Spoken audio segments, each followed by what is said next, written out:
Hey, yo soy el doctor Julián Sagredo y hoy les voy a hablar del saqueo de México. La ciudad de Zacatecas fue fundada el 8 de septiembre de 1546 sobre asentamientos de tribus conocidas como zacatecos, a partir del descubrimiento de las ricas minas de plata por Juan de Tolosa. 25 años antes, en el año de 1521, después de 2 años de una guerra cruenta y desigual, cayó la capital mexica conocida como México Tenochtitlan. Los invasores españoles, dirigidos por Cortés, habían llegado para quedarse, enriquecerse y extender las influencias de la jerarquía católica romana y los monarcas españoles. Los pueblos mexicanos no se rindieron hasta el último instante, pero los invasores contaban con superioridad tecnológica.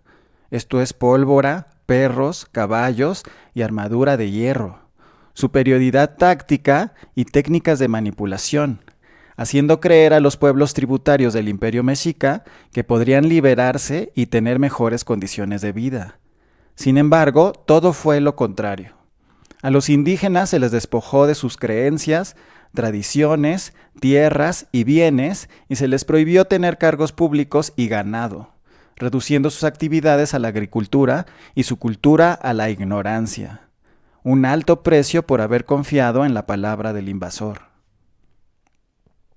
La última gran guerra fue conocida como la Guerra del Mixtón, de 1541, que consistió en una serie de enfrentamientos bélicos entre varias tribus indígenas: los cascanes, guachichiles, guamares y ritilas, coras, huicholes, zacatecos, tecuexes, teules, tepehuanes y mexicaneros, entre muchos otros, y el ejército español, principalmente en territorio de los estados de Zacatecas y Jalisco. La insurrección indígena fue fuerte y obligó a los españoles a pedir ayuda directa del virrey, que fue apoyado por muchas otras tribus, lo cual representa el gran drama de la época, la guerra del mexicano contra el mexicano. Derrotados en Mixtón a manos de sus hermanos y de la artillería española, los indígenas resistieron en guerra por 10 años más, hasta que la rebelión se apagó, perdurando solo algunos pueblos que huyeron a las montañas hasta el día de hoy. Dentro de este contexto tan desolador, es que 5 años después de la Guerra del Mixtón se fundó la ciudad de Zacatecas. Algunos soldados españoles se dedicaron a buscar riquezas en el norte, entre ellos Juan de Tolosa, quien guiado por un indígena llegó hasta los yacimientos de plata cercanos al Cerro de la Bufa. La riqueza de las minas impulsó un rápido crecimiento desordenado sobre la complicada topografía local y un aumento progresivo de su población, incluyendo el establecimiento de órdenes religiosas, entre las que destacó la franciscana. Todo esto hasta ser considerada como la segunda ciudad más importante del virreinato de la Nueva España. El saqueo de la riqueza de Zacatecas no atrajo a la iglesia por razones religiosas, sino económicas, delatando su verdadero fin, el saqueo, y su modus operandi, la hipocresía. En Zacatecas se estableció entonces uno de los principales centros de operaciones de misiones religiosas en la Nueva España, pretexto para el despojo y la dominación de los habitantes indígenas de las regiones del norte. El virreinato de la Nueva España era tan extenso que requería una división política en 2 unidades, los llamados reinos y las capitanías generales. Los reinos eran Nueva España, que era diferente al virreinato como tal, Nueva Galicia, Guatemala, Nueva Vizcaya, Nuevo Reino de León, Nuevo México, Nueva Extremadura y Nuevo Santander. Las capitanías generales eran las de Filipinas, Cuba, Puerto Rico y Santo Domingo. Estas divisiones territoriales y administrativas eran regidas por un presidente gobernador o un capitán general, respectivamente, que se reportaban al virrey y a su vez directamente a las autoridades coloniales en la España peninsular. La sociedad de la colonia distinguía entre sus ciudadanos en base a un criterio, ante todo, en función del color de la piel y de lo que de forma equivocada es conocido coloquialmente como la raza. La población indígena, de por sí diezmada tras la conquista, condenada a la pobreza, a la desnutrición y al esparcimiento de enfermedades para las cuales carecían de defensas como la tuberculosis y la viruela, integró un peldaño muy bajo en la nueva pirámide social, aunque no tan bajo como el de los negros esclavos, importados desde África, para ser de mano de obra en los vastos nuevos territorios de la corona. Por encima de todo estaban los blancos, provenientes de Europa, y posteriormente los blancos nacidos en suelo americano. La ausencia de mujeres de tez blanca durante los primeros tiempos de la colonia justificó que los colonos europeos tomaran una o varias amantes indígenas y tuvieran descendencia ilegítima con ellas. Así surgieron un conjunto de castas para distinguir a los ciudadanos según su origen. Los blancos peninsulares, esto es, los nacidos en Europa, eran dueños de las tierras y ocupaban la más alta jerarquía política. Solo ellos podían ser nombrados para cargos públicos. Los blancos criollos nacidos en América eran también de la clase pudiente, pero no contaban con los beneficios de los peninsulares y tenían moderado acceso al poder político. Los mestizos descendientes de la unión de blanco con indígena, entre las clases de piel morena, eran los que mejor posicionados estaban. Los indígenas, habitantes de los pueblos precolombinos o sus descendientes, que no eran esclavos como los negros, pero sí limitados a labores de servicio. Y finalmente, la gente de color, que eran esclavos africanos que ocupaban el peldaño inferior de la pirámide.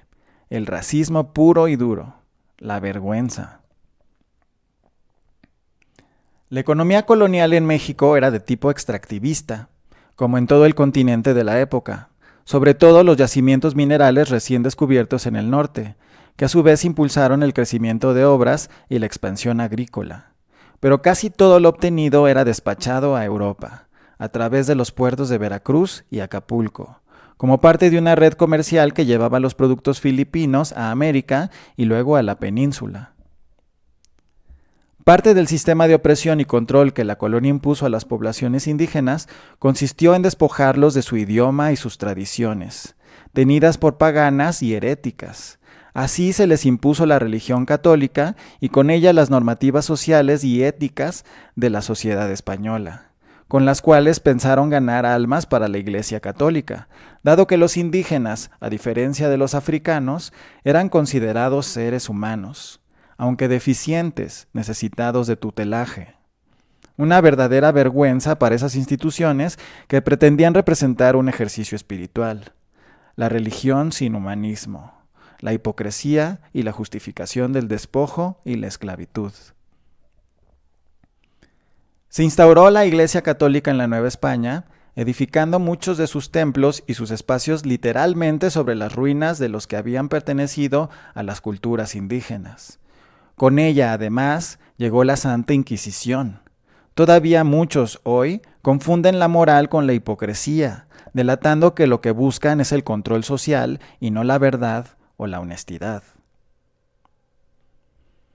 Como parte de la resistencia de la cultura antigua por sobrevivir, en este virreinato ocurrió el sincretismo de las culturas indígenas y española, dando origen a una sociedad culturalmente fértil, que contribuyó a la cultura hispana con escritores como Sor Juana Inés de la Cruz o Juan Ruiz de Alarcón, y arquitectos como Manuel Tolsá. Esto a pesar del control eclesiástico sobre la educación, que imposibilitaba cualquier nexo directo con el imaginario precolombino. La minería fue la actividad económica que más impulso tuvo en la colonia. Cualquiera podía echar a andar una mina, siempre y cuando entregase la quinta parte de sus ganancias a la corona española. Fue además un incentivo para la conquista, exploración y colonización de nuevos territorios. Las principales minas de Nueva España fueron las de Zacatecas, Pachuca, Fresnillo, Guanajuato y finalmente San Luis Potosí. Estas ciudades también recibieron gran cantidad de pobladores locales y europeos debido a la esperanza de muchos por conseguir un mejor nivel de vida. Sin embargo, los mineros eran fuertemente explotados, y cuando necesitaban comprar productos como agua, cuerdas, bombas, entre otros, acudían a la tienda del patrón. El salario de los mineros era deplorable y el precio de los productos era exageradamente alto, por lo cual era muy raro que un minero no se endeudara. Cuando alguien que tenía una deuda con el patrón moría, su deuda era heredada a sus descendientes. En 1554 se descubrió la forma de separar la plata del oro y otros metales, conocida como beneficio de patio, descubierto por Bartolomé de Medina. La separación se logra utilizando mercurio y sales, y su principal consecuencia fue un incremento en la activación de la minería, pues el nuevo sistema requería de menos tiempo, menos mano de obra y reducía la cantidad de trabajadores necesarios para la obra.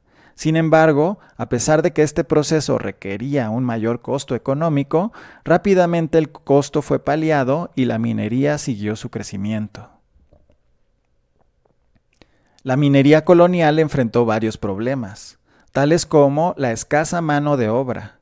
Esto debido al drama de la extrema e infame reducción de la población indígena, que era la principal fuerza trabajadora de las minas, durante la desnutrición, como consecuencia de la marginación, y las epidemias, lo cual fue solucionado con la importación de esclavos africanos. Otro problema fue que la importación de mercurio para los procesos de separación de minerales fue prohibida y castigada con la pena capital a partir de 1589, por decreto del rey español Felipe II. La razón dada fue que los ingleses eran los mayores comerciantes del producto y al ser España su enemiga principal, sus colonias no podían comerciar con la corona británica. Pero de hecho, la prohibición alentó el contrabando de piratas ingleses como el famoso Henry Morgan, el pirata Morgan. Finalmente, otro problema fue que la dureza del trabajo en las minas provocaba enfermedades como artritis reumatoide en los mineros, lo que muchas veces ocasionó su muerte o cese en el trabajo. Los estímulos brindados solían ser paupérrimos y los trabajadores muchas veces ocasionaron revueltas en contra de los patrones. La época dorada de las minas se alcanzó en el siglo XVII y su mejor representante fue la mina de la Valenciana, ubicada en Guanajuato y propiedad de Antonio de Obregón, conde de la Valenciana. En el plazo de 1788 a 1808, la mina produjo 30 millones de pesos, cantidad superior al Producto Interno Bruto del Virreinato de Perú. La plata fue el principal producto, y su importancia se reflejó en la proliferación de la orfebrería, que poco a poco obtuvo gran prestigio en el mundo entero. La minería como actividad económica principal generó un contexto nuevo en el virreinato. El oro y la plata se consolidaron como productos de exportación, y esto sirvió de enlace entre España y su colonia, además de unir a la economía mundial con la del incipiente virreinato. El auge del oro como material minero principal ocasionó que Antonio María de Bucareli y Ursúa, virrey de la Nueva España, decretase en 1772 un edicto por el que se instituía la moneda de oro como circulante oficial del virreinato de Nueva España, medida que contaba con la anuencia del rey de España y del conde de Aranda, primer ministro. El comercio, la agricultura y la ganadería se vieron consolidados y fortalecidos con la medida tomada por Bucareli, así como otras áreas como manufacturas y artesanías. Además, el oro impidió por mucho tiempo la devaluación de la moneda al brindar un medio estable de canje, una medida que trajo progreso durante el tiempo que duró, pero limitado a las clases dominantes, no a los indígenas relegados a la marginación. Otra actividad beneficiada por la minería fue la exploración del norte del país. El descubrimiento de las minas fue lo que llevó a misioneros, agricultores y ganaderos a establecerse en las vastas praderas del norte, convirtiendo aquellas zonas inhóspitas, estériles y desoladas en zonas de producción, como Monterrey, capital del nuevo Reino de León. Así la minería fue consolidando su posición como la actividad económica más redituable en el virreinato, pero decayó a mediados del siglo XIX al surgir la industria, caer las minas a causa de las guerras y devaluarse la moneda de oro en 1882. La industria principal de Zacatecas fue la minería durante la colonia y sigue siendo hasta nuestros días. principalmente la extracción de plata, oro, mercurio, hierro, zinc, bismuto, antimonio, sal, cobre, cuarzo, caolín, ónix, cantera, cadmio y wollastonita. Las riquezas minerales del estado fueron descubiertas poco después de la conquista, y algunas de las minas, y las más famosas de México, datan del año de la fundación, esto es 1546. Las más productivas son las minas de plata de Alvarado. Solo de esta mina se extrajeron más de 800 millones de dólares entre 1548 y 1867, al valor de entonces, según los registros que se han conservado. Hoy en día México es el primer productor de plata del mundo. Zacatecas tiene 13 distritos mineros. Los más importantes son Zacatecas, Concepción del Oro, Sombrerete, Chalchihuites, Mazapil y Noria de Ángeles. Transcurridos 5 siglos de saqueo minero permanente, la otrora Nueva España, hoy los orgullosos Estados Unidos mexicanos, mantiene su condición de cuerno de la abundancia, como la describió Alexer von Humboldt a principios del siglo XIX.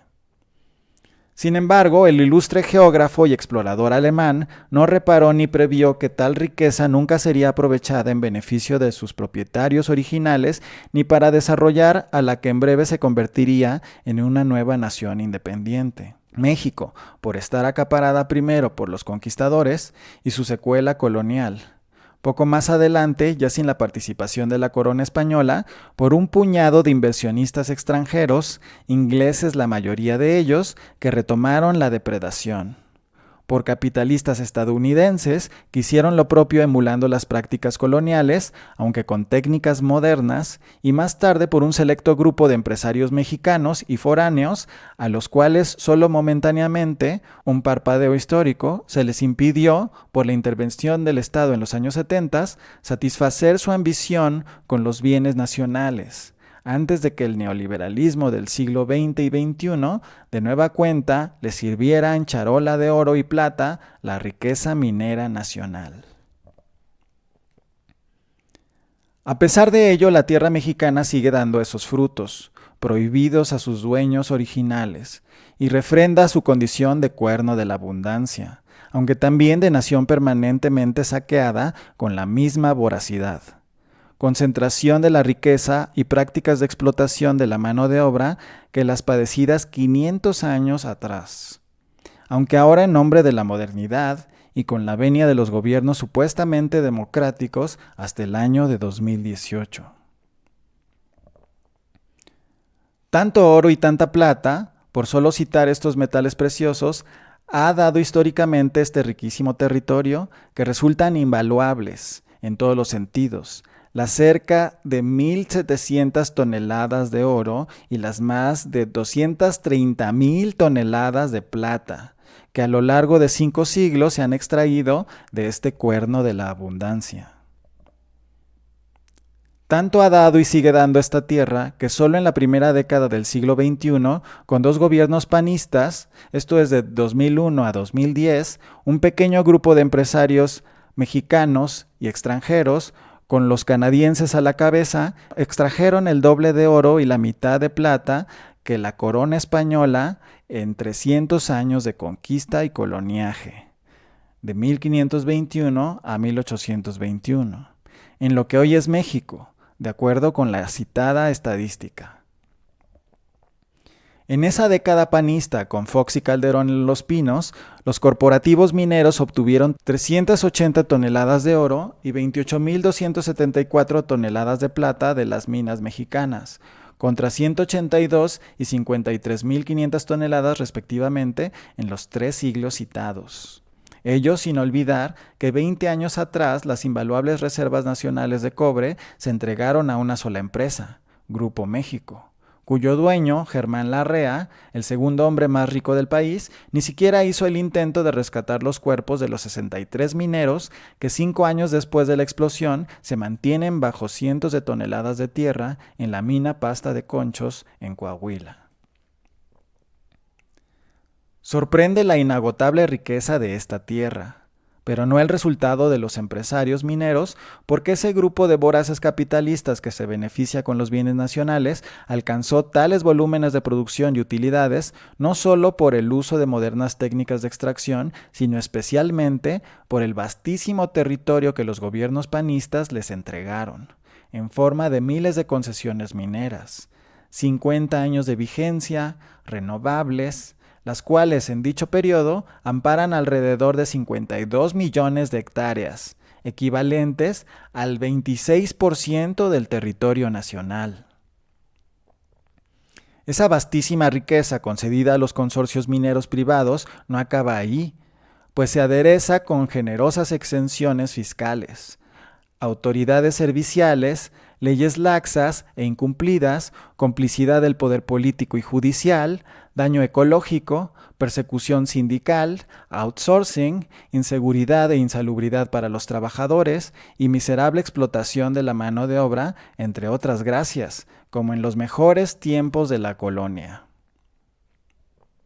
Así, las cerca de 52 millones de hectáreas de territorio nacional que en una sola década entregaron los gobiernos de Fox y Calderón al gran capital minero que opera en el país son equiparables a los 50 millones de hectáreas que las compañías deslindadoras arrebataron a los pueblos originarios para entregárselas a los terratenientes nacionales y extranjeros entre 1883 y 1906 durante la dictadura de Porfirio Díaz. De este tamaño es la riqueza minera, y de este tamaño también el saqueo de la nación. Presume la patronal Cámara Minera de México que a lo largo de nuestra historia, las producciones de oro, plata, plomo, zinc, molibdeno, fierro, manganeso, fluorita, dolomita, caolín, fosforita y sulfato de sodio nunca habían sido tan sobresalientes como en 2010. Todo ello sin beneficio para la nación. Salvo, si en el extremo del cinismo se puede calificar así, el pago de derechos que las beneficiarias de las concesiones cubren, de 5 a 111 pesos por hectárea. Tras 5 siglos de saqueo permanente, México se mantiene como el cuerno de la abundancia que asombró a Humboldt, al igual que su riqueza concentrada en unas cuantas manos. Algo que pronto, muy pronto cambiará para el beneficio de nuestra población y la deuda que tenemos con nuestros pueblos originarios. Les agradezco mucho el haber estado aquí conmigo y nos vemos la próxima vez.